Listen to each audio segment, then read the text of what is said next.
धडामवाडी ग्रामपंचायत नवनिर्वाचित सरपंच, उपसरपंच तसेच सदस्यांचा शपथविधी उत्साहात संपन्न। दिनांक 11 जानेवारी 2023 रोजी धडामवाडी ग्रामपंचायत नवनिर्वाचित सरपंच, उपसरपंच तसेच सदस्यांचा शपथविधी मोठ्या उत्साहात संपन्न झाला।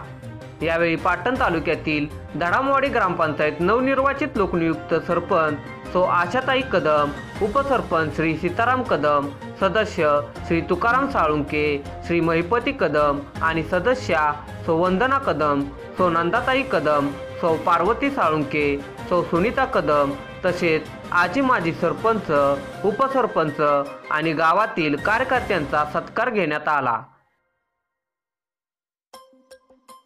त्याबद्दल मी तुमचा अक्षरशः ऋणी आहे बघा।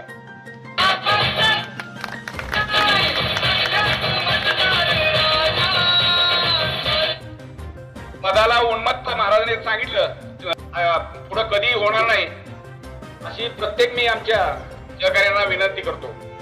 आपण ग्रामपंचायत ही महत्वाची आहे, हे कुटुंब आहे आपलं। सर्व तरुण कार्यकर्ते, या सर्व कार्यकर्त्यांच्या, तरुण कार्यकर्त्यांच्या आणि ज्येष्ठ नागरिकांच्या मुळे आज आपण आटीजाटी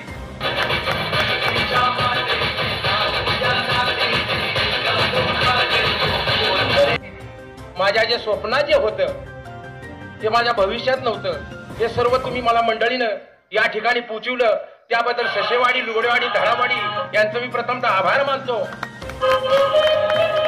कारण की नम्र झाला होता त्याने कोंढेले अनंता, नम्र व्हायला पाहिजे बरं का प्रत्येक माणसानं, आणि प्रत्येक माणसानं नम्र होऊन काम करायचं आहे। तशी मला तुम्ही संधी दिली, 5 वर्ष मी नम्र होऊन प्रत्येकाचं मी काम करेन, एवढंच मी बोलून माझं 2 शब्द संपवतो। जय हिंद, जय महाराष्ट्र। यावेळी सरपंच सौ आशाताई कदम म्हणाल्या की तुम्ही ज्या विश्वासाने मला निवडून दिले आहे त्यास गावच्या विकासासाठी मी कटिबद्ध राहीन।